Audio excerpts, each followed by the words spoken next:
everybody, before we go. Campeones, campeones, ole, ole, ole. Farouk? No. Campeones.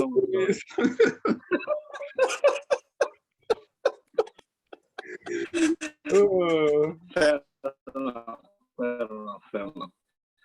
See, I get it. You're not so enticed by it, but like, don't poop on a parade. So another fantastic win. Who waited to see these guys, for a couple of years. All the people in Saudi Arabia. I have so many friends over there who was so excited to finally get to see Real Madrid again. And everybody who booed Raul Garcia. Yeah. Like, we don't tend to forget some people, right? Yeah, for sure. Raul Garcia is one of those pantomime villains that you love to see seethe. It's so satisfying that we can't actually put it into words. But another title, man. Another title. We have now 12 Supercopa de Españas, one behind Barcelona, who's on 13. We have won 12 of the last 13 finals we competed in. That's some good things to hear on a Sunday. What did you guys think of the performance? Yeah, just I'll let you go first. Okay. All right. Oh my God. Go for it. Oh yeah. So actually, I think it was quite a solid performance, to be honest. Like it was much more better than I expected. I saw I didn't see the match, but I saw the highlight of the Bilbao game against Atletico Madrid. So I thought maybe it's going to be a bit more difficult. But then again, the midfield just shone through, man. Like the quality there just overran everything for those guys, man. And to be honest, I think we just keep saying it always and always, man. Like Modric at the age of 37, like it's like, I don't know, man. Like, for how long can he just keep defying time and doing the wonderful things, man? The man is just a magician, to be honest, man. And really, and actually, to be honest, the point is like, okay, let's not. Like, it's not like I'm shitting on Barcelona or something like that, but like, and I'm deviating a little bit here. Sorry, guys. But the point is, people always like talk about Iniesta and Xavi, at a very, very high level. I think that although even Modric had won the Ballon d'Or, he still hasn't like gotten that much level there. But for me personally, like, I really do love Iniesta, but like, I just think right now, like, if Modric was to retire today, I think he should have a higher standard than both those two guys, to be honest, in my own opinion. Maybe it's a bias. I don't know. Actually, I just feel like, this guy is much more than them right now. People would say it's biased, but it's the reason why there's so much hype with Iniesta and Xavi is quite obvious. Like, they won everything at their peak. So has Modric and Casemiro, but in the league, it was a different case for large parts of their career. Maybe that's why the outside world doesn't appreciate them as much. But we know the truth. We know they are the superior trio. Like, I don't know what else they have to do to prove like otherwise. It's just scintillating to watch. I think for me personally, it is the difference between Iniesta, Xavi, and Modric and Kroos is the fact that Iniesta and Xavi, they dominated the league, right? Yeah. And when it comes to Real Madrid, I think we have not had a very good record in the league over the past decade or two. I think over the last decade we only won like 3 league titles, so it sort of counts against them. But then there's also this fact that with Xavi and Iniesta, the fact that they came through the Barcelona Youth Academy, I think that also helps them. They stayed with Barcelona, and then there is the national team component as well, because it was Spain's first World Cup, and I think it was their first and second Euros. So I think that really helps their argument. But actually, the point I'm trying to make here now is like, it's not. I'm not trying to make a case about like the KCM or like the Iniesta, Xavi, Busquets like trio, or like or like their dominance or what is not. I'm just talking like as individual players, as just like a single entity, like that. I'm just trying to make that. It's like, to be honest, I just feel like because I feel like the Barcelona trio like will not be replicated in a very long time, because as just alluded to, like the World Cup, the Euros, the domination of the league in the Champions League as well, like it's something that most likely might not be replicated again. But like I just feel like, you know, as an individual entity, as an individual single player, you know, the performances, the influence, continuously adhering, you know, over and over and over and again. But I just feel that's much more better than anything those guys actually have offered. But then again, what it is. I think even when it comes to individual accolades, the fact is like I think Iniesta and Modric are superior to Cruz and Xavi. The thing is like Iniesta, he scored the winning goal in the World Cup. Yeah. That will always, you know, elevate him over others. You know, there's a romanticism associated with the World Cup. So I think that really, you know, puts him above Modric in some people's eyes. Like personally, although you said that you loved him, I don't really love him. I hate the guy. I hate the sight of him. But the honest fact, yeah, but the honest fact is like I think overall, if I was ever ranking these four players, for me, I think Iniesta would slightly shade over Modric, and then maybe Cruz, and then Xavi, as individual players. Fair. That's a very big topic. You know that can take up a whole episode. But as of tonight, they were brilliant. Like all three of them. Casemiro was phenomenal today. Like we have been all crying out for Casemiro to finally get his mojo back and sort of get his confidence back, especially playing out from the back. And today he was immense. He was there when he was needed to break up the play. He was distributing the ball really well.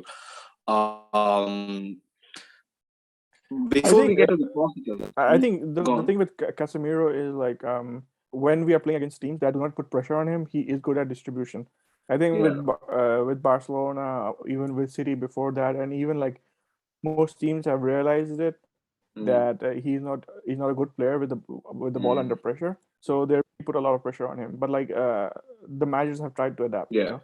It's like with Carlo right now, he is trying to avoid putting Casemiro on the wall. And whenever we score the goal first, I think we have the ability to sit back, and that really hides Casemiro's flaws. You know. So even today we got the goal, and then we were able to sit back and let Bilbao have the ball. So I think it helped Casemiro.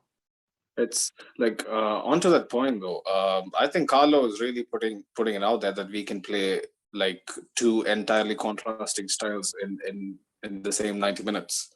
Like we can play on the counter and we can build up plays through some brilliant ball movement through the channels and out like out wide.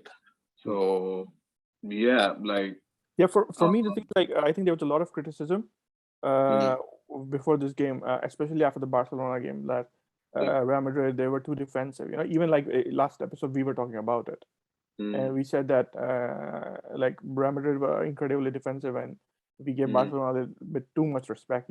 I still hold that opinion, but I think Ancelotti, he came out today, yesterday, and he said that Real Madrid can play multiple styles of the game. The best teams, they know how to mold their play styles, how to mold their game around according to the opponent. So I think that's what is on display these days, especially in this final today. Should we talk about the positive first, or should we talk about the negatives first? I don't know. I mean, I'm not sure Farouk has his, Kamavinga hate stuff today because Kamavinga did not play. So probably let's start with the positives. The first goal was brilliant from Rodrigo. Like I told you guys last episode, it's not clear cut like who starts on the right, and Rodrigo made a case for himself tonight. He was tenacious. He was always driving the ball forward, making the Bilbao defense commit, and his persistence and his tenacity led to the first goal. And like he attracted like 4 or 5 defenders and just laid it on plate for Modric. Like any flowers for Rodrigo. We all knew the finish from Modric was phenomenal. But for me, the thing is like you said, it's like Asensio and Rodrigo have been in this sort of competition, and every time we think, oh, Asensio gets ahead because of some otherworldly goal that he scores. The next game, Rodrigo comes back and he's taking the claim. So I think today's game, Rodrigo staked the claim to be starting. Another aspect of it is like Asensio is not going to be here for maybe, I don't know, maybe for the game against Elche in the Copa del Rey, or I don't know if he comes back over the weekend because I think he's injured. So I think Rodrigo has a good chance, of making a case, because I think he will get a chance next game and probably over the weekend. Farouk? Yeah, actually, yeah. Just to be honest, just what Mo said. But although I still would prefer to have like a constant permanent front three. But to be honest, like, the way these guys are playing today, it's Asensio, tomorrow it's Rodrigo. Like it's quite, and really like the red carpet should just be rolled out for Rodrigo, man. It was such a good performance from him as well. But I told you, man, like you can see how much it means to Rodrigo. Like I don't know, like it means the world to every one of them who puts on the white shirt. But Rodrigo, like I have a soft corner for him. Don't know why. Maybe because he has that attachment to Real Madrid from way back when, and I'm so happy. I'm so happy seeing his efforts and hard work getting. Yeah, I think even like when you watch him on social media stuff that Real Madrid, they'll put it out. Rodrigo is always a prominent in there, and then from his comments on those videos, you could realize that this guy really loves Real Madrid. Because even when there's let's say there's a quiz on Real Madrid history, this guy always wins. So you know that this guy is a true fan. And I think I was slightly disappointed when Ancelotti took him out early today, because I was hoping that he would get the full 90 and maybe Vinicius gets taken off early, because I don't know about you guys, but I thought that he was a bit tired. Even the same with Benzema. So I was hoping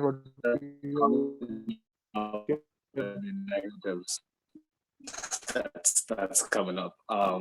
So I was expecting Rodrigo to complete the full 90. I understand. Like that was probably like a call from like Ancelotti to bring on Valverde and just leave Vinicius on. Maybe, I don't know, it's favoritism. You can call it what you want, but we can all agree Vinicius was off the pace today. But before we get to that, the second goal, was it a clear-cut pen for you guys? For me, it was. For Farouk?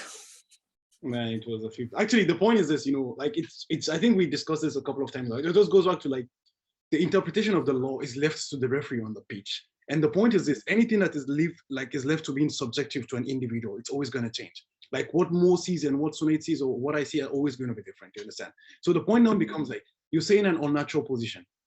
You get? But this guy was sliding. So like when he's sliding, obviously his hand is not going to be like tied to his chest. Yeah. You get? So like now, if your arm is outstretched, obviously it's an unnatural position. But like you have to consider the fact that this guy he's already in an unnatural position because he's actually doing a sliding right now, which is not natural. So now becomes, how do you then define the unnaturalness of this? I don't know if that makes sense. Like it seems so. For me, the fact is like his arm was away from his body. His arm was outstretched for sure. Yeah, I agree. Yeah. So I think he blocked a shot. So I think that should be a penalty. For me too. I think that there is still so much gray area in the rule that is pretty basic standard stuff. Like there shouldn't be so much gray area in this, and I think it'll take a few more years of VAR to iron this out. Like personally, I think if you try to simplify it too much, the thing is like it will become a little. I don't know how to exactly phrase it, but the thing is like it would become too simplistic, and you would have chances being called penalties when you would like totally be pulling out your hair and wondering how this is a penalty. So for me, overall, the way that happened a couple of years ago before they got onto this, right? Sorry, that used to happen like a couple of years ago, right? Like what you just mentioned, like every other chance is a handball. Yeah, exactly. The thing is like first they had this rule there: if the ball touches the hand in the box, it's a penalty. That was like something really incredible, because you were having handballs in every other game in the Serie A, especially. So I think personally, the way rules are, it's fine. Sometimes it may go against you, sometimes it goes for you. You just have to take it. Actually, for me, what I think is this, to be honest, like for example, like I just want to be able to understand why the referee deemed it a penalty. So this is it. Understand? Like, but we don't have access to this information. Like we just say, okay, it's a penalty. Like obviously, like the point is like the referee knows the rule and he for sure has seen something or he's been told something that made him decide that it's a penalty. He didn't just like feel like, okay, I just want to give Madrid a penalty, you understand? Yeah. So he's seen that there's a foul play. But like I just feel like if also we have been taken along, then we can be able to also understand and comprehend why these things are penalties or why they aren't penalties. Yeah, I think I'm in agreement with Farouk over here. I think he makes a good point. The fact is, like, fans don't really know how referees are making those decisions. So I think there should be some sort of a communication between fans and, the referee committee or something, whatever it is. Because fans really need to understand, because much of the controversy comes because, let's be honest, like, even like us, we wouldn't know every rule in the book. Maybe we do know some, but when it comes to handballs and all of these things, we are as much working on guesswork as we are on having read the rule book. So, there has to be a way to bridge this gap. Yeah, penalties and handballs these days are very contentious. Like you can't clearly say it's a pen or not. But Benzema, he didn't have a choice. He had to put it away, and he did. Like most times this season, he comes in clutch in moments where we need him as the captain. And I think Unai Simon made a brilliant effort to get to it. Like he was just a little short. But brilliant pen again from Benzema. I think it was a well-taken penalty because he knew he just put it out. Even though Unai Simon dived, it was out of his reach. So I think it was perfectly placed. At the end of the day, and it's Benzema. I think he's really missed penalties. If I'm not like for club, okay, for France maybe he has, but when it comes to Real Madrid, I think this was his 17th penalty without missing. So it's something really special. Moving on to the negatives, before we get to the Bilbao goal, the performance in the first half, especially towards the beginning, we looked off the pace. What did you guys think? Oh yeah, for this I have to be honest. Like at the beginning, I didn't realize the game was starting like at 1:30 my time, so like Eastern time. So I probably missed the start of it.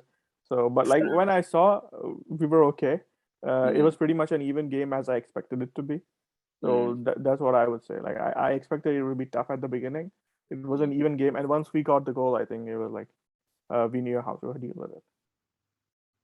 For me, I'm still concerned about how we deal with aerial balls, man. Like I don't know how many times I have to reiterate it, like every single episode. It's just a very obvious weakness we have that, like any layman who happens to come across a Real Madrid game will tell you, oh my God, why are you guys fussing about this so much? Like put in a decent cross and you can score a goal. That was the case. Bilbao had their fair share of chances. The way they got their pen was again a very good ball into the box, and Militao's inability to get out of the way. I don't know. Like, what do you guys think of his red card and the penalty decision? For me, first of all, I think for the aerial weaknesses, I think the fact is like it is just down to the personnel, because David Alaba is not good in the air, Nacho is not good in the air, and we can't really do anything about it unless and until they bring another center back. So having said that, the cross that led to the penalty, I thought Valverde was a little bit poor on that, because Lucas Vazquez, he had already retreated into the box, and Valverde was the one following the crosser. So I think he should have stuck with his man instead of trying to retreat back into the box, and he gave him a lot of space. As for the Militao penalty, first of all, like I was a little bit confused because Militao's hand was towards his body; it wasn't away. But still, I think they gave a penalty because he stopped the goal, and the red card he got it because again he stopped the goal. So okay, overall, if the referee sees it that way, we really can't say anything. Fair decision, right? Farouk, you too? Actually, for me, it was when I saw it as soon as I saw the replay, I knew it was a red card.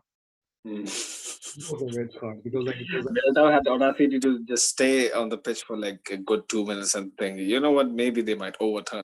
Like, I'm pretty sure deep down. One thing that I find interesting is that players always, like, after the ref has shown the red card, players always come and complain and complain and complain. I don't think I haven't seen any time the ref says, okay, then I'll change my mind, take the yellow instead of the red. I think it's a very conscious demonstration of I give a fuck. Like I would have loved to stay on, but I agree with that. That's the whole drama. But Thibaut, man, running out of adjectives for this guy. I think he used his full 6'7" frame for that one. Man, that was giraffe mode, like up to 100. Like that was some voodoo shit, you know. He Yes, couldn't- I had just seen the ball in the back of the net, and all of a sudden it was like over. I was like, wow, what happened? Yeah, Raul Garcia, man. The fucking audacity of this guy, you know, like this guy, man. This guy is the number one shithouse in the whole of Spain, and he has the audacity to do that in a final with his team 2-0 down. You know. Yeah. For me personally, it was like I think Courtois yesterday said that he's family friends with Raul Garcia because I think Oh, both of them used to play for Atletico. So, yeah. So I oh was like yeah, I was expecting that this guy is gonna save it. yeah. But like I was seriously impressed by Courtois because honestly, like I'll be honest, I've never seen Courtois save a penalty before this. So, No, me too, man. That was yeah. yeah, so Like I was impressed that he managed to pull it off. And Wait, then the other thing is like, we don't really realize, but we have a really, really tall keeper. Because I remember watching the Copa del Rey game, and Lunin, like, he's not a short fellow, right? He's a really tall fellow. But the thing is, yeah. like, even he looks shorter than what Courtois is. Because I What think was 6'7"? It is yeah, 6'7". Courtois is 6'7", and I think Lunin is around like 6'3", 6'4". So Yeah. compared to him, even he looks shorter. So I think Courtois is a really imposing presence The in front of only the goal. downside to Thibaut, I think he has a notorious reputation for being really bad at penalties. But today was Yeah. today was Personally, another I've never seen him save a penalty. He's probably saved it. He's Mm. saved a few, but I haven't really seen him save one. Farouk, Thibaut. yeah, actually, I thought Courtois saved the penalty in a couple of games back, but it was like they scored the rebound. I can't recall which game. I think Yeah, that one. I think it was against Valencia. against Valencia. Yeah, exactly. It was Yeah. against Valencia. Like he saved the PK and like they scored the rebound. Yeah. But to be honest, yeah, really, man, because I was actually thinking, like, as we always say, like we're always waiting for when Courtois will make the big saves. I was thinking, man, today wouldn't there be a big save? And there, Yeah. Actually, there was another one before that as well. Yeah, I saw that. Yeah, I think it was at the near post or something, and Courtois saved it. Mm. So Yeah. there were like it wasn't like Courtois had a nice press or something. They made him No. work. Yeah. Like that's the thing, man. Like even on games where he's actually probably like bleeding on the post and having a margarita, like when he's called into action, he's always there, and like you can't really fault the guy, because nowadays when we have a good like 2-goal or 3-goal lead and we concede, like I don't feel like earlier, like I never used to feel bad because of Thibaut's phenomenal performances as of late. Like whenever we concede a goal, like I feel like it's an L for Thibaut, where he was single-handedly, like carrying the defense for large parts. It's really good to see. There's a really interesting aspect of our team that I would like to like throw out to the panel. It's like our best players, if we were doing a ranking today, would be like Courtois, Vinicius, and Benzema, and Modric. Yeah. And all four of them, when they first came to Real Madrid, they were criticized. Like if you guys remember, Karim Benzema 2009, 10, 11, he was heavily criticized for his inability to score. Yeah. And Mourinho, he had a big fallout with him. Courtois, when he came, he couldn't save a shot. Yeah. And then Vinicius, we all know what happened to him.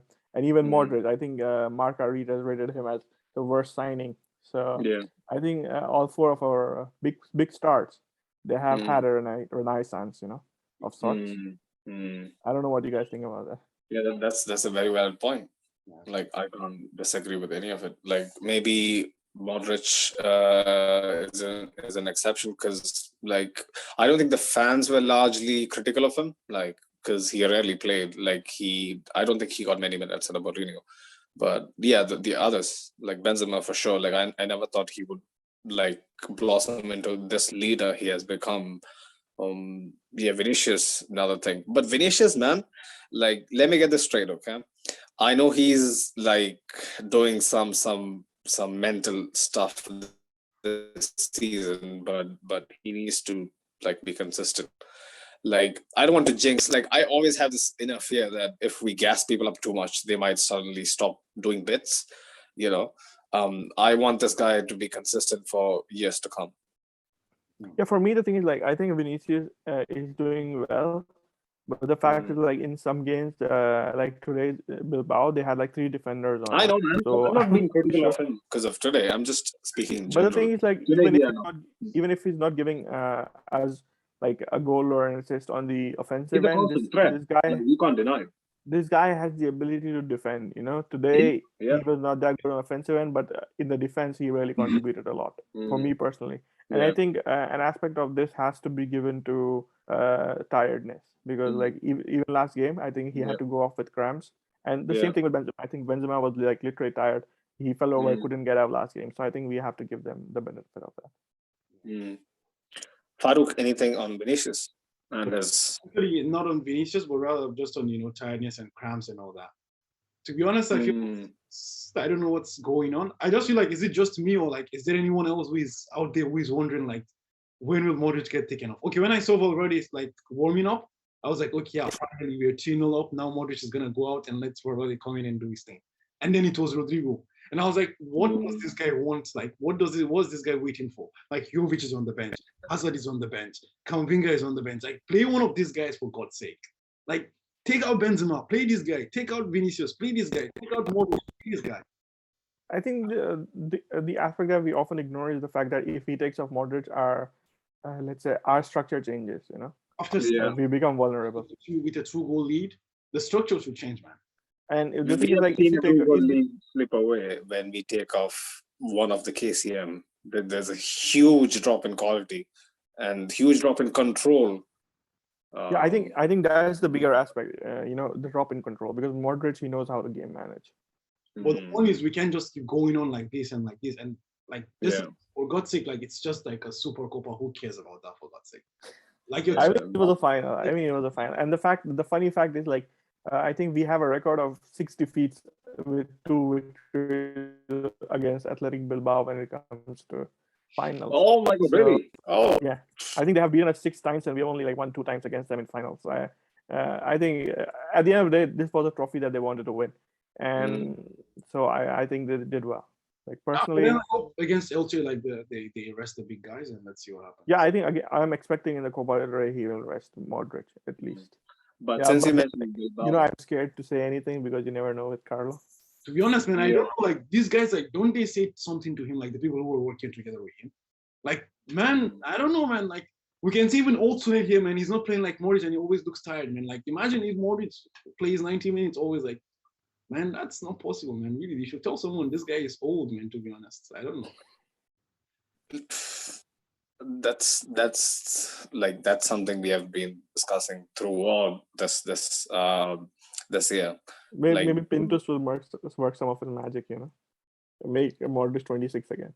But also, like, to be honest, like one thing you should also credit is that the point is that even if I were the coach and like Modric kept on playing like this week in, week out, like it's almost impossible to drop him. That's also something. No, you just can't drop him and also another thing I wanted to ask you guys. So Modric deserves a 1-year extension for sure, right?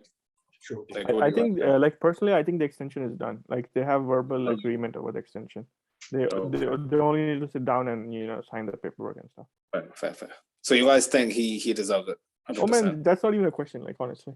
No. Because the thing is, like, I think this was the difference between Ramos and Modric. Modric was willing to like sit down and have these 1 year-to-year contracts, and I think he sort of backed himself, while Ramos wanted the 2-year contract extension at once. So I think at the end of the day, that led to the Ramos always used to have a bigger ego. It's just the way it is. Like, you can't.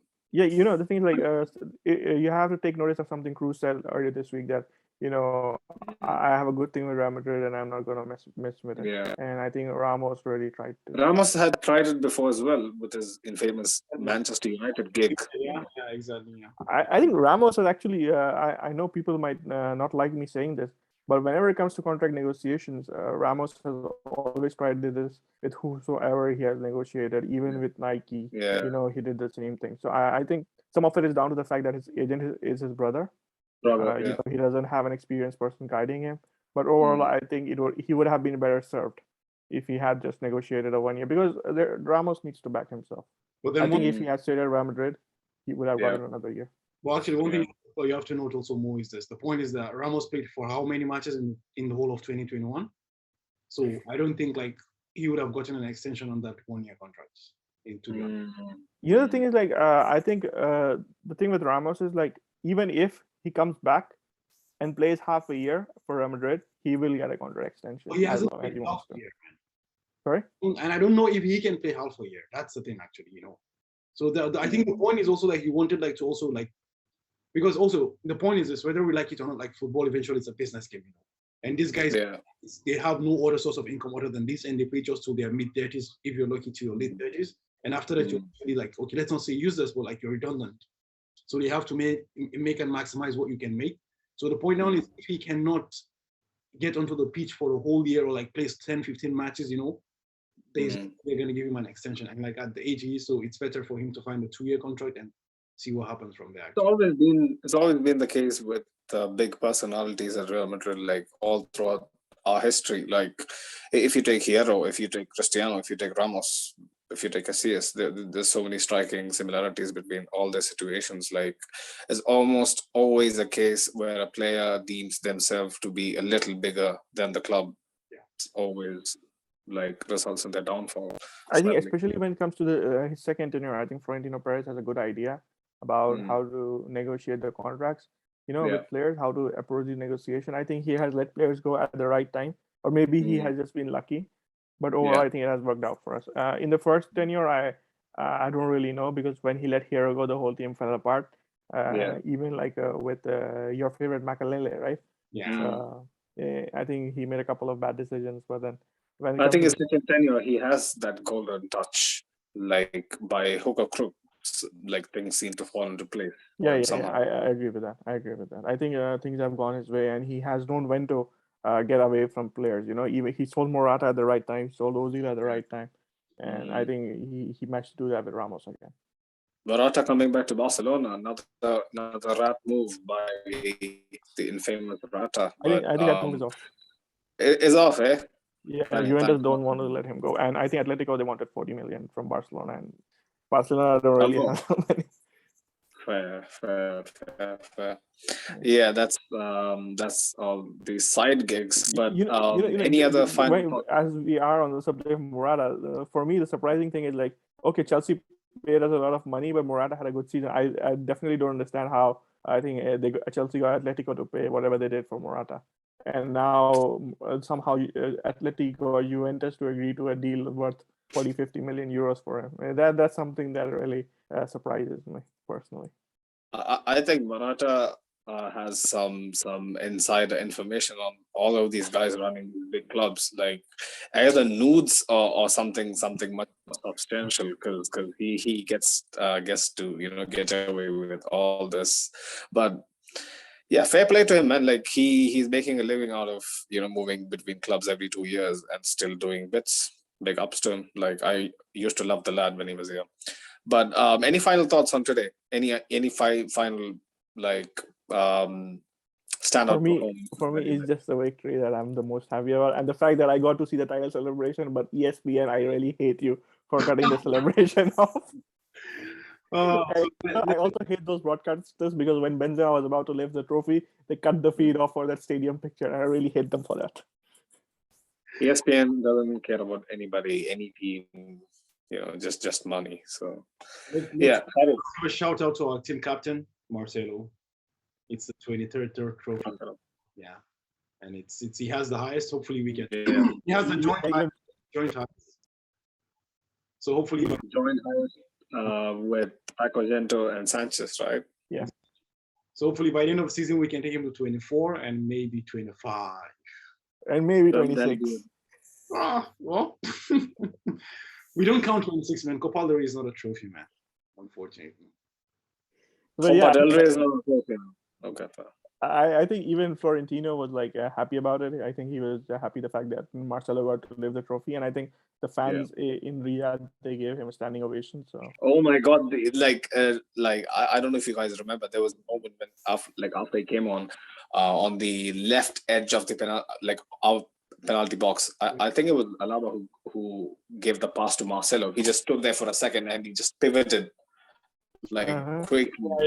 He left 2 defenders for dead, and the crowd went mad. Like I remember from my days back in Saudi Arabia, like how much they go crazy for people like Carlos and Marcelo, and Even it's- Modric is nutmeg, you know. yeah. There were some really good moments. Like I feel so happy for all the people out there who got to watch the game. Yeah, apart from our like brilliant victory, I want to give a shout out to all those Bilbao fans who made it to Riyadh. And I was surprised, man. There was at least like 20, 30 odd number of Bilbao fans. Big ups to them and their fans. For me, I'm surprised that you managed to count them, but like, okay.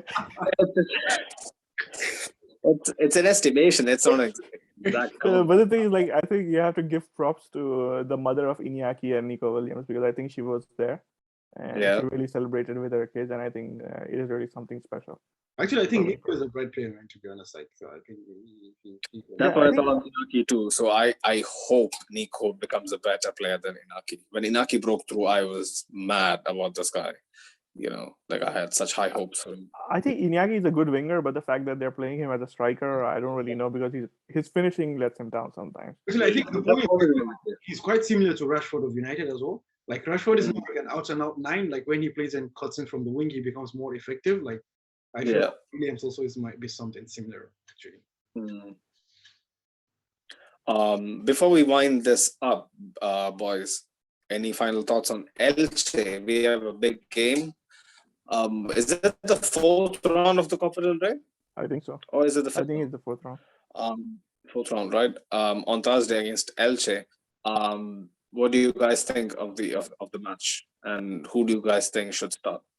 I think Benzema should start. He'll score 10 goals and we'll win. But honestly, I think Jovic should start. Jovic should start, Is he fit though? Is he fit now? Yeah, I think Jovic is fit. He was on the bench today. Sorry? He was on the bench today, right? Yeah, he was on the bench today.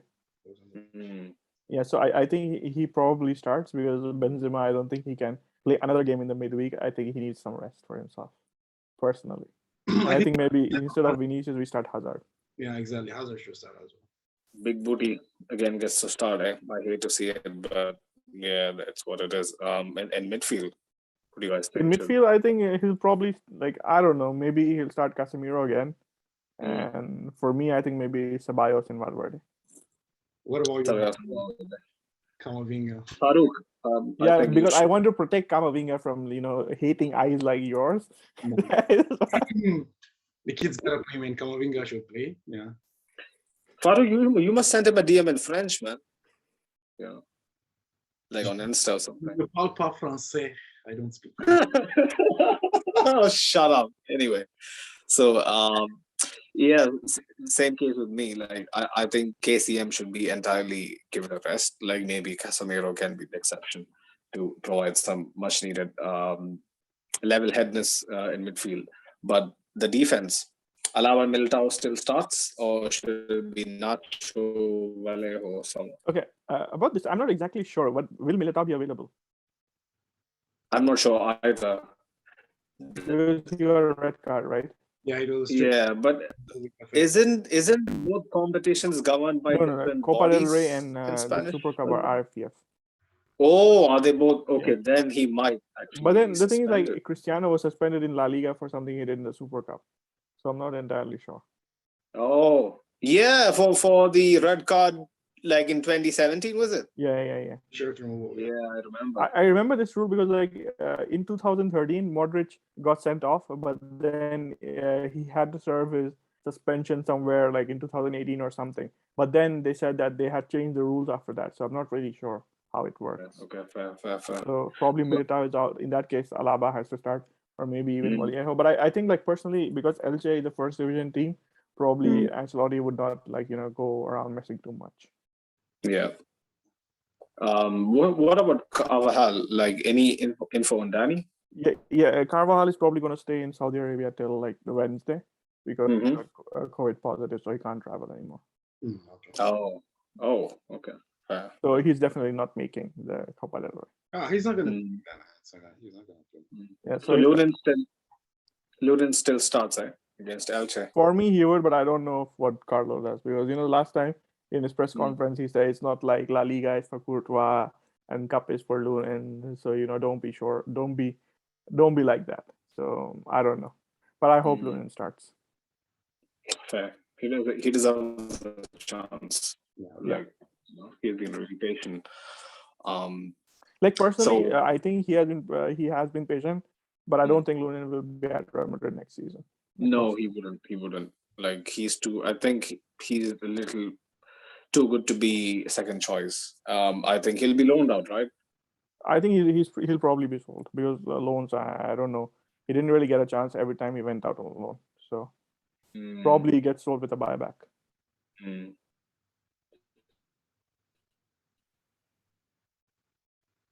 Yeah, that can make sense. And so any final thoughts, boys? For me, I'm just happy that we won the Supercopa, but I think the real work starts now with the Copa del Rey and La Liga, because I think Sevilla are really closing the gap in La Liga. So that is something we need to be careful about. Now until May, it's gonna be, big And game even the after game big against PSG. Yeah. time to bring down the fucking state. Hey, Actually, I It's think about time. if we get through February like unscathed, I think we will be good. I think if we Yeah, can. but you don't know what Sevilla will do. They have kept up with us so far. So yeah. Big ups to them. Sevilla, always a very classy side. So before we wind up, to all the listeners, you can find us on Instagram and Twitter / Let's Be Real 1902.